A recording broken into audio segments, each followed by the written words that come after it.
Hello and welcome to this week's podcast. It's all about decision making in business and some decisions that I've come to in my life and business. So, if you're interested in finding out more, let's go to the show. As the co-founders of the Landscaper Circle, we help you get more money, time and freedom to become limitless through our experiences as fellow landscapers and our tried and tested methods. If you want help with your marketing, managing or growing your business, you've definitely come to the right place. If you're a landscaper, garden designer or supplier to the industry, then hit subscribe so you never miss an episode. Now, let's get back to the show. Hello guys and welcome to this week's episode of the Limitless Landscapers podcast. I'm Paula, your host, the Landscapers Coach, and I'm here to talk about the decisions that shape your business. And I have just returned from an epic 2-week trip to Thailand, and by traveling and seeing other countries, namely Thailand. Now, this isn't the only time we've been there. We've been to Thailand 5 times. One time to get married. One of those times was to get married. And it's actually shifted my perspective massively this time round. It's made me rethink business plans. It's made me rethink where we want to be and where we want to live our lives and how we want to live our lives. And all of this goes back to decision making. This is decision making about travel and relocation, but it can also be applied to business strategy. And everything really ultimately comes down to your decision making. Now, I am a business coach, mainly working with landscapers and garden designers, helping you guys grow with clarity and confidence. And a lot of the time when I'm coaching clients, we are talking about their decisions. So where they want to be, where they want to go and how they're going to get there. And a lot of this is tied in with decision making. And obviously being a coach and mentor, I can help them, guide them and advise them at times where they should go. Now, why is it important that we make good decisions? Well, obviously you know that, but why decision making matters in business? Well, basically because every result in our businesses, whether that's profit, growth, work-life balance, stems from a decision you did or didn't make. Now, as landscapers and garden designers, we often get stuck in a reactive firefighting mode. So we're responding to issues, we're responding to clients, we're responding to the weather and the seasons that we have. So we do that rather than leading through strategic choices. Now, what I do know is great businesses thrive on proactive, intentional decision making. And so that's why it's really important you think about your decision making. And actually, this topic came up largely because a fan of the podcast and someone that I've had conversations with, messages with, this is something they are struggling with at the moment. So I thought it was a good time to sort of bring this up, especially based on the fact that I'm making some big decisions at the moment as well. But what's the cost of an indecision, essentially?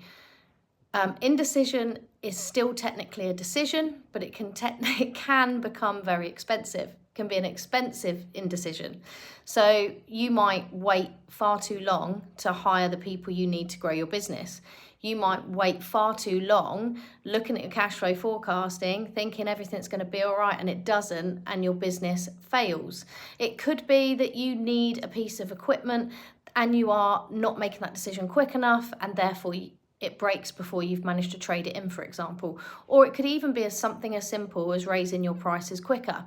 The hesitation in being indecisive can kill your momentum, it can kill your opportunities that are available for the business, and it can sometimes even impact on your own self-confidence and belief in yourself as a business owner. What could be a good way of making decisions? What's a good framework for better decision making? Well, essentially, we need to get really good clarity. I spoke about clarity in the last podcast, Momentum 4, and the coaching that I offer my clients. And essentially it starts there. It's defining your goals first, and it's thinking about your ideal outcomes before you do anything. So before you act or react, get that clarity first. What are your goals? Have you even thought about your goals this year? Have you reflected back on last year? We're going into November now. Well, we'll soon be at November, I'm getting earlier and earlier here. But we are going into November, it's nearly the end of the year. We all start reflecting then, but why not now? Why not think, what are your goals now for you and your business and essentially your work-life balance? You need to also look at the facts. So what is the data? Like, what's the costs? What's the return on investment? What's the time effort required for said decision? You've got to balance your intuition and your gut feeling with actual real life facts and data. So that does mean going back and having a look at what has truly happened. Like, what are the facts before you go dead on with your gut? I'm all for making decisions based on your gut feel, but you also have to think about the data behind it as well. And, I have some lessons from traveling around Thailand. I've got a few reflections. Being there, I realised what work-life balance truly is. And when we got back to the UK, I actually felt, we were considering moving over to Thailand for 3 to 4 months a year, mainly so that we didn't disrupt the children's lives, so they could still do their football. If you know me or know anything about me, the kids are mad footballers. And they would still be in school, so it wouldn't really affect their schooling, their friendships, their football. That was the key. And we kind of thought, we had a plan that we sort of made loosely when we were out in Thailand of how that could look, what we would need to do, what our next action steps were, and sort of what date we wanted it done by. Now, the problem with that was when we got back to the UK, I didn't realise just how depressing, how upsetting it is being in this country at the moment. Political and financial reasons aside, I just do not like where we are at the moment. I don't like where the country is going. I don't like the decisions the government are making. And I don't like the fact that they are putting massive financial pressure on many of us here.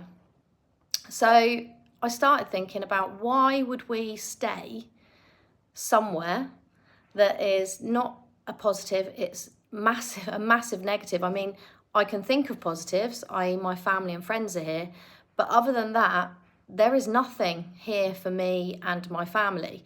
So I'm looking for a more simple life where we work to live, not live to work, where we get to spend a lot more time as a family rather than working all the time, so that you haven't got that time as a family. And being away for those 2 weeks, yes, it was a holiday, but we had so much more time together and I wanted more of that. The other thing was, do we completely flip our decision and just go there full time? So that is how I'm thinking at the moment. So our adaptability to that has changed slightly. And yes, it's a big decision.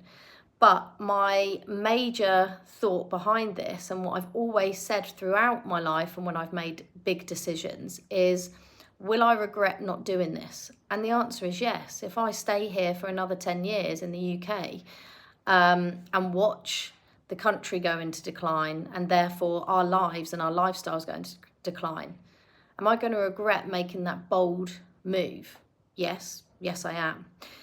And what I also realised is that taking time out, so when we are constantly working, constantly on that hamster wheel, you are not looking at the bigger picture of your life. You're not really reflecting properly, and therefore us being able to step away from our daily routine. I mean, Mike even turned his phone off for the whole 2 weeks. He only switched it on when when we landed back in the UK.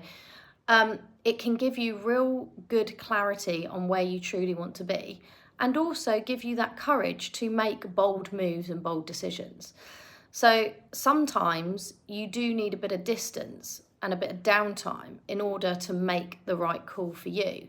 So this is our new plan, really. I mean, it doesn't affect my business because with you guys, because I can work from anywhere in the world. But it does mean we're going to have to think about the landscaping business and how that will look. I haven't got all the answers yet, but I will be sharing my journey as we go along. So it's a big move, but I think it's going to be the best move I've ever made. So yeah, we're currently making big moves in our business and lives. And, you know, I'm thinking about the relocation. I've put a timeline on. It's a big, bold decision. What kind of bold decision can you make in your business? Have you been sat thinking about maybe adding a new service or going into a different direction for too long? Have you thought about rebranding your business, making some bold moves in expanding your business and growing your business? Have you been thinking about working with someone, but it's a massive indecision on your part? Are you terrified that things could go wrong? And how are you going to evaluate that risk without fear? Because ultimately that's what it is. What are you fearful of? What's making you scared to make that choice and that decision? And you've got to start evaluating the risk associated with your big decision that you're going to be making, or big decisions that you've got to make. And you've got to come from a place without fear. Now, I've worked a lot on my mindset and past trauma and stuff, because that can really impact your decision making and your fear thoughts, because it's only fear that stops you from doing anything. And it's important that you evaluate that and think about your own self, like how are you feeling? Where's your mind at? Like I say, it's not just about your gut feeling, it's about your mindset, and it's also about the real life data. So you need to start evaluating that risk and also dealing with that fear that might be deep rooted. And what I would encourage all listeners of this podcast to do is to take one strategic action this week that you have actually been postponing. So one action and one decision to move forward. I've actually got some key action steps for you that I'm going to go through now. But essentially, write down one key decision that you've been avoiding. Could be anything. Could be hiring. Could be working with someone. It could be relocation. It could be anything. And then you need to list down exactly what's stopping you. Are you scared? Is it the uncertainty? Is it the lack of information? Could it be financial fear? Could it be just confidence in yourself? What is actually and truly stopping you from making that decision? And then I want you to set a 48-hour deadline to decide it or delegate it. And simply that, 48 hours, you make a decision or you delegate. And then finally, it's a bit of reflection. Reflect on how it feels to move forward with that sort of intention, that sort of decision making, and leaving that indecision behind. Okay, so they're the action steps that I set for you. If you choose to do that, if you've got a big decision in mind, then this is the time to do it. So just to recap, strong businesses are built on strong decisions. Okay, and I invite you all to share with me a decision that you're making in your landscape and design business. Maybe you want some advice on that. Drop me an email, paula@thelandscaperscoach.co.uk. I am going to give a shout out to Bob, who's the one that's spurred me on to create this episode. And I'm going to ask you to follow those action steps with your big decision that you mentioned in your email. And then I ask you, once you've listened to this and done the action steps, that you message me and let me know what you decided, because it'd be really interesting to find out.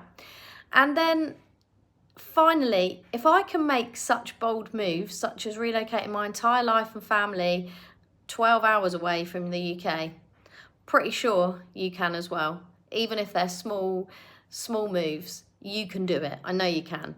So that's it from me this week. Now, I have got a new offering in my coaching business, And, you know, I work with people one-to-one on their business, and I also have a new option called the Landscapers Growth Roadmap, which is almost like a trial run of working with me before you commit to working with me properly as a full-on one-to-one client. If you're interested in that, drop me a line. I do have a brochure that I can send out to you with all the information, and if necessary, we can book in a clarity call. It's Paula at thelandscaperscoach.co.uk. Well, I've enjoyed this episode. I hope you have too. If you've got any questions, if you have any decisions you want help with, let me know, because that's what I'm here for. The Landscapers Coach, here for you. Thanks, guys, and I'll see you on the next podcast.